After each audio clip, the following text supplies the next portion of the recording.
Why would you need to erase General Mark Milley if you're Donald Trump?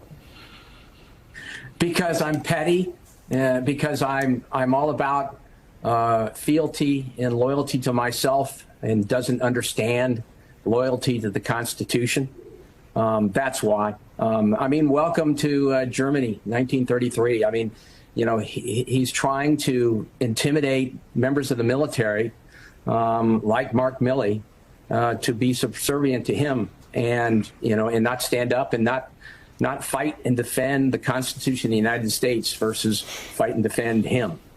That's what he wants. This is a shameless political act of retribution. I mean, so much for Pete Hegseth's assurances to get politics out of the military and focus on a warrior culture. I mean, the first thing he did was a political act of retribution on behalf of Donald Trump, going after one of the greatest warriors that this country has ever produced. I mean, Mark Milley was an incredible soldier, scholar, statesman who served in the great tradition of George C. Marshall. And it's just so sad to see the Marshall Corridor now is devoid of his painting. I mean, but he was an American patriot who sacrificed so much. A Princeton grad, he could have gone on to make all kinds of big bucks on the outside, but no, he served. He picked a life of selfless service to our nation.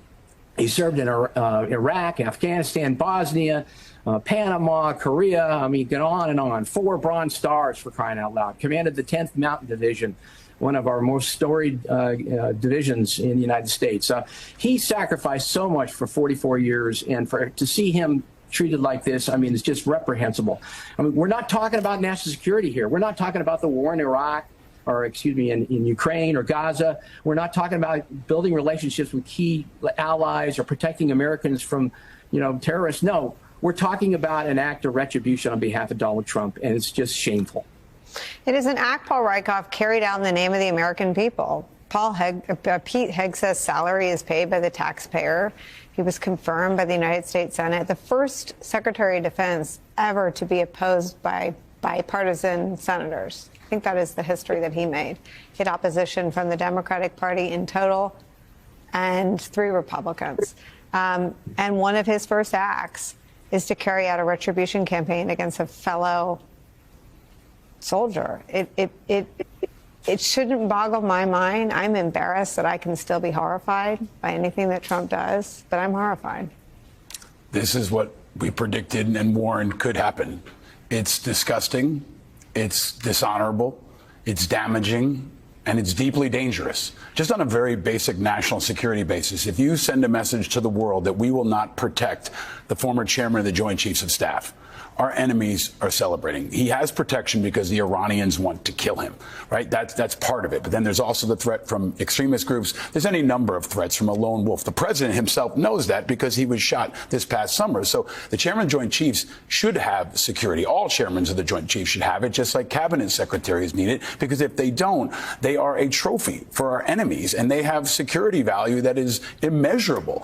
But it's also more than just erasing history. They're trying to erase opposition. What they're saying in the first couple of days is if you oppose us, we will come for you, we will make an example of you, and we can even get the chairman of the Joint Chiefs of Staff.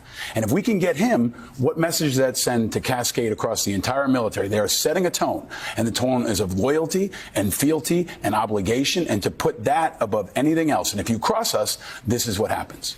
Retribution, stupid, said no swing voter ever. But that's where Team Trump is focused today, against an undisputed American military hero.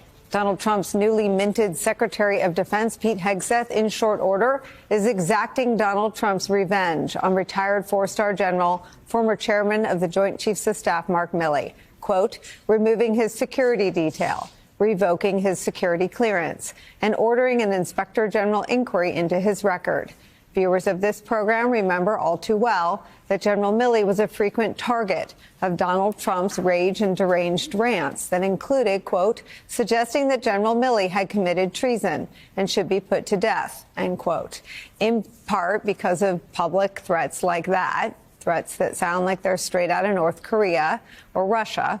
Quote, General Milley received a preemptive pardon from President Biden, a pardon that means, quote, General Milley cannot be court-martialed, but a finding against him could lead to a decision to reduce his rank. even in retirement. In plain English, reduce his rank means potentially taking away one of General Milley's 4 stars. Stars he earned for extraordinary bravery on the battlefield and in the theater of war, leading our brave men and women in uniform. The details matter here today. This is just some of what 4-star General Mark Milley did to earn those 4 stars. There's his extensive background of combat experience in Egypt, Panama, Haiti, Bosnia, Iraq, Afghanistan, Somalia, and Colombia.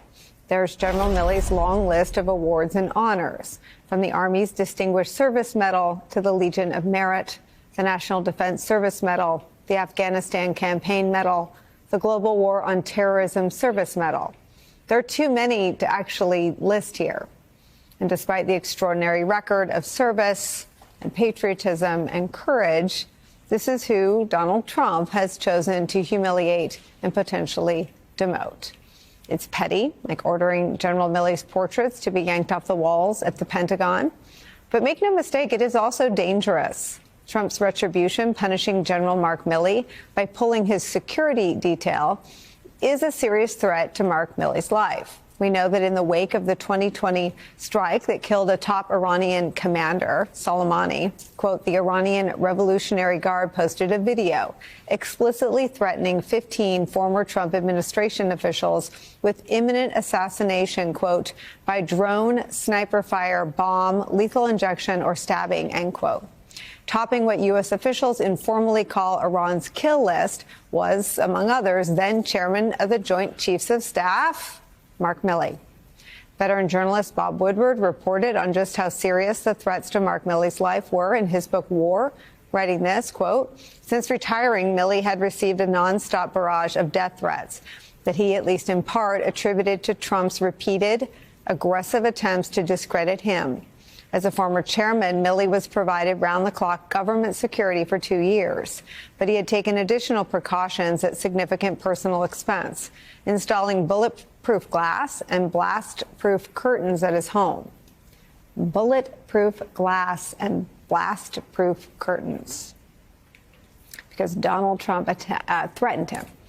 Now, exacting revenge on General Milley by pulling his security detail, the detail that's protecting him from that publicly stated threat from Iran, is nothing short of putting a bullseye on his back, making it easier for America's known enemies to target an American military hero. And why? Why is this happening, you might ask? Because retired 4-star General Mark Milley was willing to do what far too few people have been brave enough to do, which was to find a line and hold it and speak the truth to power. He went on the record saying, quote, no one has ever been as dangerous to this country as Donald Trump, telling Bob Woodward this, quote, now I realize he's a total fascist. He is the most dangerous person to this country. Donald Trump, he said, is, quote, fascist to the core. And he didn't just say it in private to reporters. He said it in public out loud so that the brave women in uniform and every American citizen could hear him. You see, we in uniform are unique. We are unique among the world's armies. We are unique among the world's militaries. We don't take an oath to a country. We don't take an oath to a tribe. We don't take an oath to a religion. We don't take an oath to a king or a queen, or to a tyrant, or a dictator. And we don't take an oath to a wannabe dictator. We don't take an oath to an individual. We take an oath to the Constitution, and we take an oath to the idea that is America, and we're willing to die to protect it. Words some of Trump's cabinet picks might want to ruminate on.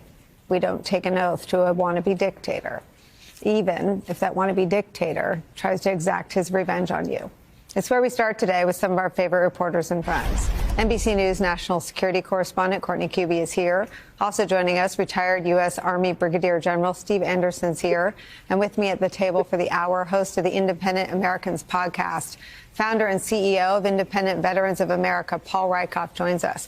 Courtney Kube, you covered General Milley. What can you tell us about his reaction to this extraordinary move by Pete Hegseth today?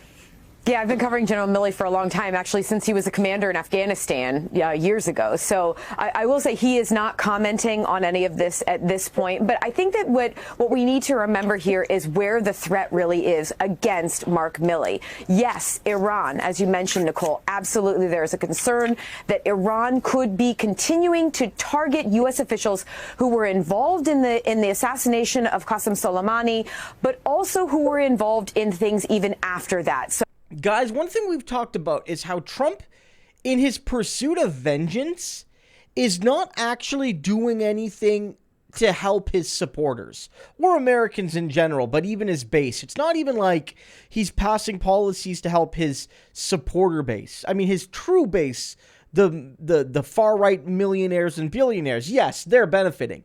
But the actual millions and millions of regular MAGA voters, they're not. And it's because he's focused on grifting and vengeance. And you're seeing this play out not just on the broadest scale of government, but in each individual silo of the federal government. And so you're seeing it here with the military. How is any of this going to, one, make America safer, two, make the military stronger, three, improve the quality of life of veterans? Like none of it. Or four, help America with its global alliances. And what we've seen is that nothing is going to help with this. You see Trump, through his tariff policies and his rhetoric, damage American alliances, military and trade alliances. You see Donald Trump focusing more on a tiny fraction of trans people that serve, rather than try to improve the life for all the people that serve, right? You see them hyper-fixating not on military readiness, but on getting revenge on Mark Milley. So this really does demonstrate, guys, they are not doing this for the veterans or for the active service women and men. Because if they were, you wouldn't see him getting attacked like he is by military people.